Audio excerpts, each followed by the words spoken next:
Sobra naman kayo mga buzzers. Huwag naman kayo magsabi na buki daw ako na vlogger.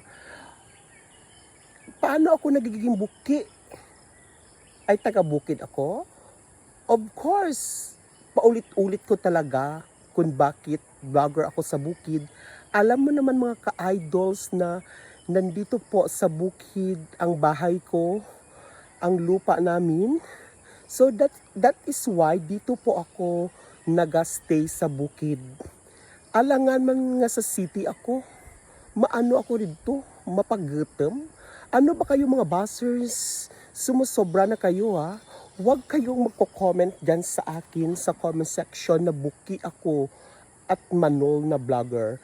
Ang totoo mga ka-idols, kung hindi mo talaga ako gusto na vlogger, skip my vlog.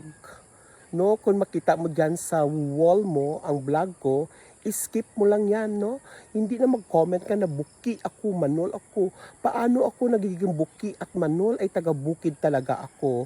Yes, kung ganon ang pananaw nyo sa akin, it's okay. Continue lang kayo na ganon-ganon. No, sobra naman kayo, no? So kung gusto nyo na hindi ako dito magstay sa bukid, bilhan nyo ako ng lupa doon sa city or bigyan mo ako ng i-rent nyo ako doon ng mga condo sa city or mga boarding house para doon ako mag-a-star sa city, mga ka-idols, no? Ganyan talaga ang buhay ko, nasa bukid talaga ako, vlogger talaga ako sa bukid.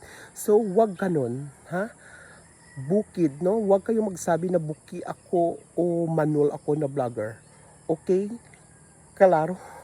Kasi nahihirapan na talaga ako dito sa vlog ko. Wala pa akong sahod dito. Binabash nyo pa rin ako dito mga ka-idols. Sumusobra na yata kayo. Pero para sa akin, parang iiyak yata ako.